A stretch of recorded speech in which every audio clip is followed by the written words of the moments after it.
Tiger Patil त्याच्या मुलाला घेऊन आलाय. हो.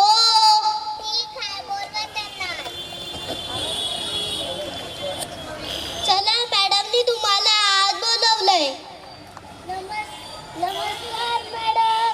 नमस्कार, या बसा. अहो मॅडम, याला का उभं ठेवलं?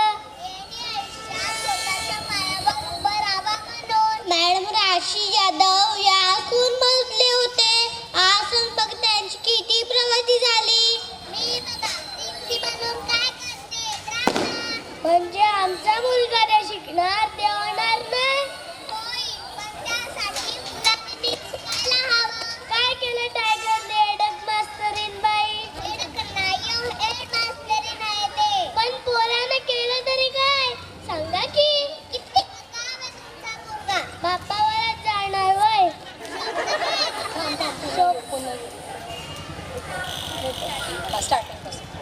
त्यातला टायगर पाटील त्याच्या मुलाला घेऊन आलाय. अगं बाई, आला का तो? हो. ठीक आहे, बोलवा त्यांना. नमस्कार मॅडम. नमस्कार, या बसा.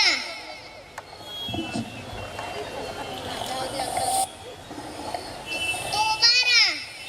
अहो मॅडम, याला का उभं ठेवलं? यांनी आयुष्यात स्वतःच्या पायावर उभं राहावं म्हणून. मॅडम राशी यादव या स्कूल मधले होते. आज बघा त्यांची किती प्रगती झाली. मी बघा प्रिन्सिपलहून काय करते, ड्रामा. म्हणजे आमचा मुलगा जे शिकणार ते होणार नाही. होईल, पण त्यासाठी मुलांनी नीट शिकायला हवं. काय केलं टायगरने एडक मास्तरीन बाई? हेडक नाही हो, हेड मास्तरीन आहे ते. पण पोरानं केलं तरी काय सांगा की. किती अगाव आहे तुमचा पोरगा. बापावरच जाणार वय. शोभतं काय तुम्हाला? शोभतं आम्हाला, म्हणून तर हे कापड घातलेत. कसला खतरनाक दिसतो की नाही. अहो सर, मॅडम तुमच्या कपड्याबद्दल नाही बोलत, तुमच्या मुलाबद्दल बोलतात. त्यासाठी वळण लावा.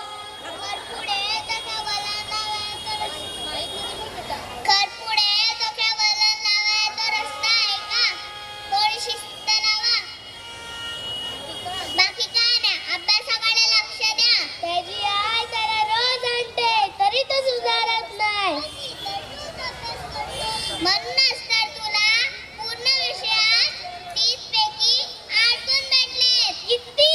8. नाव काढलंस पोरा, तुम्ही नाव काढलं. आपल्या घरात 5च्या वर कोण गेला नाही आणि तू 8 मार्क्स काढलं. शाबास शाबास. हॅलो पप्प्या, आपल्या गावात एक मोठा बॅनर टाक आणि त्याच्यावर लिह की टायगरने 8 मार्क्स काढलं, सगळ्या गावाकडनं अभिनंदन. आणि एक मला मोठा फोटो टाक. हो मॅडम, ते तर त्याचं कौतुक करतायत. अहो तुम्ही त्याचं कौतुक का करतायत? 8 मार्क्स मध्ये तो फेल झालाय. आणि हो, त्याची कंप्लेंट आले, होमवर्क कंप्लीट नसतो त्याचा. काय रे उमन कर नाही करत तू.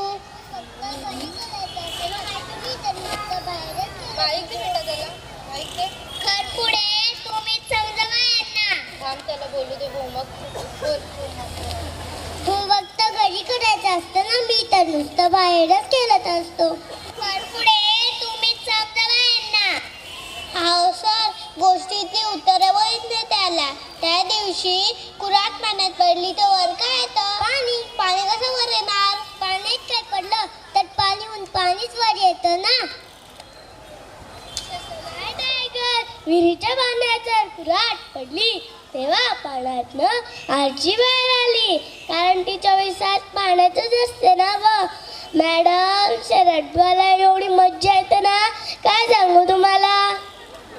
अहो सर, एकदम बरोबर. जलपरी बाहेर आली विहिरीतल्या पाण्यातनं. नागराज पंजुलेचा नवीन पिक्चर आलाय काय जलपरी? नाही अहो, हे उत्तर आहे.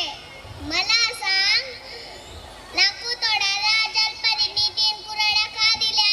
ऑफर चालू होती वाटतं. आपल्याकडे कसं by one get one free असतं. सरळ टायगर विहिरीच्या पाण्यात जर कुऱ्हाड पडली तसं नाही टायगर, एक कुऱ्हाड दिली काम करायला, बाकीच्या 2 दिल्या अशा भिंतीवर अशा डिझाईन म्हणून लावायला. आपल्या घरी इतकं आहेत का नाही अशा 2 अशा भिंती. असते.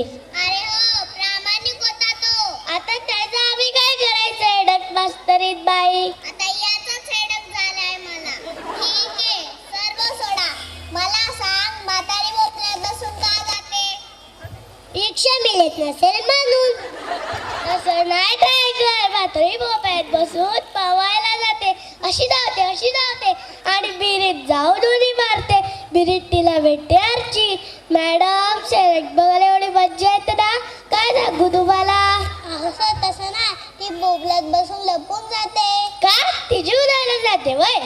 सर तुमच्याच बरं होतं, ती बोबल्यात बसून पोहायला जाते ते. मी नेहमी बरोबरच असतो. अजून एक गोष्टीचं क्लिअर करायला नाही का सांगा? सगळ्या क्लिअर करतोय. तुम्हाला लई शिकवलंय बघा. काय चाललंय तुमच्या इथे? तुमचा मुलगा कसं काय शिकणार असा? मॅडम, तुम्हाला एक सांगतो. माझ्या पप्पांनी एक सुविचार सांगितला होता. माणूस पडला तर तो पोहायला शिकतो. आरची नव्हती का शिकलेली? मॅडम, शर्यतीच्या बघायला एवढी मज्जा येते